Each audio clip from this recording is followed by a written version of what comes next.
जनता, आज हम लाल किले में मौजूद है। आज हमारे बीच में बहुत सारे दोस्त मौजूद है, इनसे हम जानने की कोशिश करेंगे 2024 में कौन आ रहा है, इंडिया गठबंधन आ रहा है कि बीजेपी आ रहा है।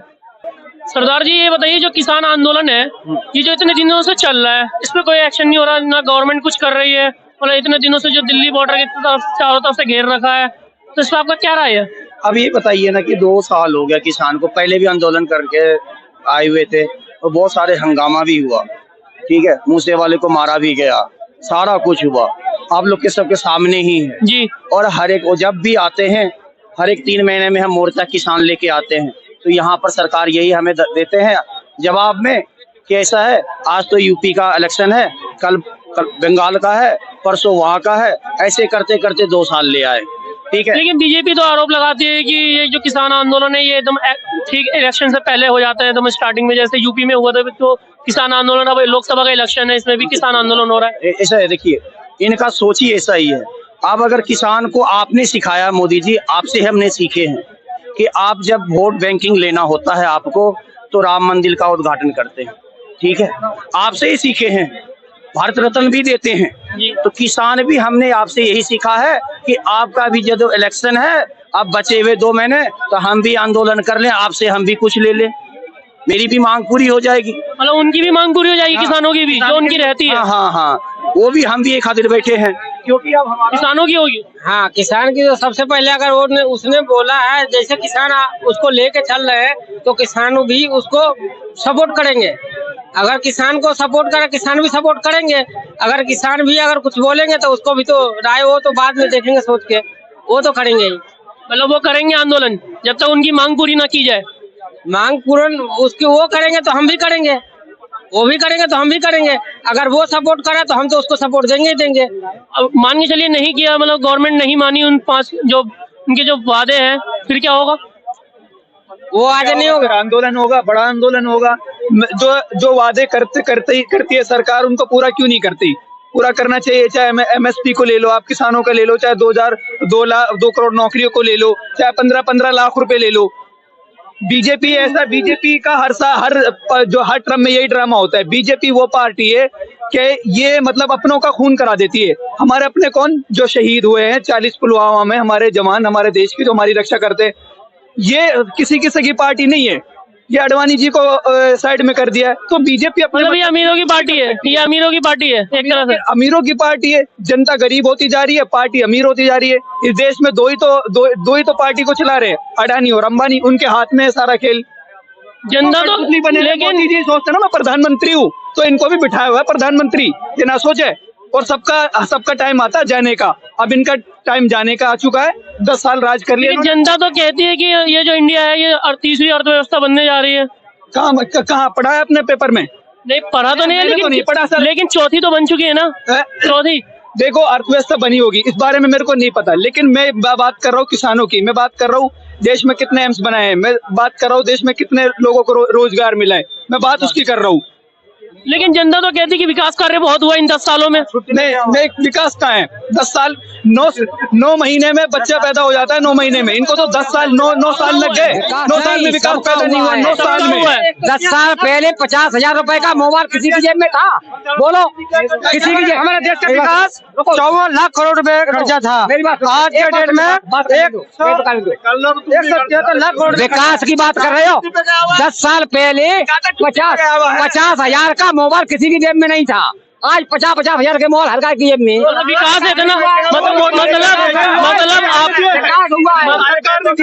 मतलब आपका कहना है, मतलब चाचा, मतलब आपका कहना है, मतलब विकास इतना। इनका कहने का मतलब है मोबाइल से विकास है, जिसके पास जितना बड़ा मोबाइल होगा इतना ही विकास है। मतलब जिसके पास आईफोन होगा वो अमीर होगा, वो अमीर है। इनका कहने का मतलब है, इनसे पूछो ये चीज। हम ये कह रहे हैं कि मोदी से किसी को बुराई है? मोदी को किसी से बुराई है? 70 साल से कांग्रेस राज किया, उसने क्या दिखाया पब्लिक को? मैं ये कह रहा हूँ। चाचा ये बताइए, जिसके पास आईफोन है वो वो अमीर है, ये कैसा हो सकता है? जिसके पास आईफोन है वो कैसे अमीर हो सकता है? वो तो आईफोन तो सबके पास होते हैं, आम बात है वो। मोबाइल तो आम बात है, 3 फोन है। जो कीचड़ के कीड़ा है वे कभी अच्छे नहीं होंगे। आपके पास कितने फोन है? कितना फोन है दिखाना इनसे। हमारे राहुल गांधी चाटेगा। भाई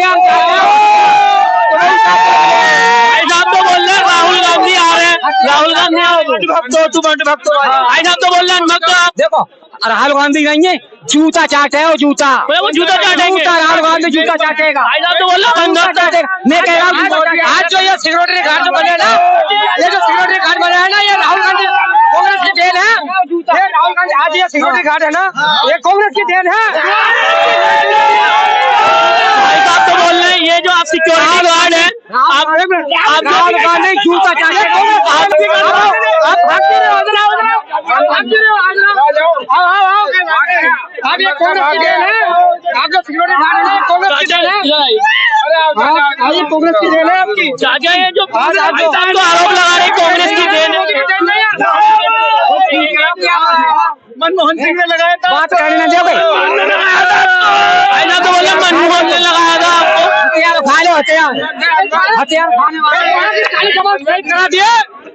मोदी जी के राज में 40 सवाल सही करा दिए। भाई मतलब छोड़ो, क्या नाम है गुरु, क्या नाम है, पेट्रोल कितने में मिलता था, गैस में कितने में, इतना चूतिया बनाया थी बेवकूफ जनता को। 300 रुपए गैस के लिए मतलब धरना देती थी। अब श्रीमती ईरानी कहाँ गई? अरे हमारे स्मृति ईरानी, भाई मैं बैठी हूँ भाई। स्मृति ईरानी ने जब एक टाइम था, जब कांग्रेस का टाइम में 400 रुपए सिलेंडर था, तो उस टाइम में वो हड़ताल देती थी, धरने पे रहती थी कि 400 रुपए क्यों। अब 1000 रुपए तो अब कुछ नहीं है, शांति से बैठी हुई है। एक रिपोर्ट भैया अब की आने तो दिक्कत गौरीगंज में आए थे हमारे राहुल गांधी जी।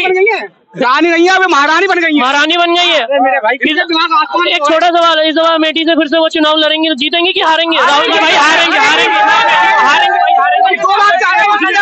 अमेठी में कुछ नहीं बचा है। मतलब नजर नहीं आएंगे।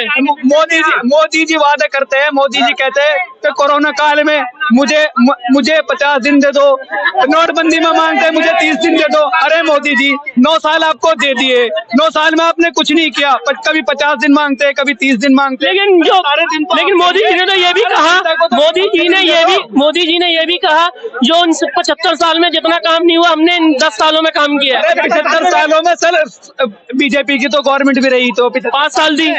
और भी बहुत सारी गवर्नमेंटें रही है। 75 में कोई कांग्रेस की गवर्नमेंट। अरे जिन यूनिवर्सिटी हॉस्पिटलों में ना मोदी जी और मोदी जी की फैमिली और मोदी जी बीजेपी के लोगों ने इलाज कराया ना, वो भी कांग्रेस की रेन है। जिस मोदी जी कहते हैं ना, मेरे पास डिग्री है। लेकिन एक छोटा सा सवाल, लेकिन जनता तो कहती है कि राहुल गांधी पप्पू है। तो मोदी जी चोर है, मोदी जी चोर है। तो चौकीदार चोर है भाई, चौकीदार चोर है भाई, वो चौकीदार चोर है भाई चोर है भाई। कितना अपना देश कितना कर्जे में डूब गया भाई। वो मतलब इस बार पास होंगे। लेकिन अभी तो खबर सामने आई, एक मिनट, गौरव भाटिया ने बोला वो इंडिया भी छोड़ेंगे, इटली जाके पिज्जा खाएंगे। अरे भाई अपने नानी का घर नहीं जाता क्या कोई? जाता ही है फिर अगर लेकिन गौरव भाटिया का आरोप है, गौरव भाटिया का आरोप है कि वो हमेशा बाहर ही रहता है, कि वो वायनाड इटली बाद में भेजना, पहले गुजरात अपने वाइफ के पास भेज दो मोदी जी को उनकी वाइफ के पास भेज दो पहले। मतलब उनको वाइफ के पास भेज दो, तो भेज दो। आज तक अपने वाइफ के पास क्यों नहीं मेरे गए? भैया वो काला धन लाने वाले तो वापस क्या नाम है, कहाँ गया काला धन लेके? वो बोले पहले 50 दिन भी 60 दिन 5 साल पूरा ले लिया भाई, क्या नाम है, फिर अगली बार मांग रहे हैं बार। लेकिन वो बोल रहे हैं 5 साल और चाहिए और आएंगे। भाई कुछ नहीं है, कांग्रेस आएगा भाई, कांग्रेस आएगी। राहुल गांधी हम अमेठी के रहने वाले भाई, गौरीगंज के खास थी हमारे यहाँ जो स्मृति ईरानी का नाम है। अब कुछ नहीं, अब राहुल गांधी वापसी फिर आएंगे भैया, जो तो फिर से आएंगे भाई, आएंगे। आप जिता के लाएंगे। नए युवक है भैया हम लोग, क्या नाम है, पढ़ाई लिखाई सब करके डिग्री आएगा तो मोदी, आएगा तो मोदी। हमने अभी इलेक्शन में देखा नहीं खुलेआम कैसे धांधली हुई है, किस तरीके से धांधली। पेपर जो लीक हुआ धान? भाई पेपर लीक नहीं हुआ। चंडीगढ़ के मेयर के चुनाव में खुद सीजीआई ने कहा कि लोकतंत्र की हत्या है, और करी किसने? किसने उसे अलाउड करा? क्यों ने 8 पेपर इनवैलिड कर दिए? कौन होता है वो करने वाला? चुनाव आयोग ने क्या करा? और पहली बात, चुनाव आयुक्त ही नहीं, पूरा चुनाव आयोग दिखा हुआ है। आई बात समझ में, कोई यहाँ पर निष्पक्ष नहीं बैठा हुआ।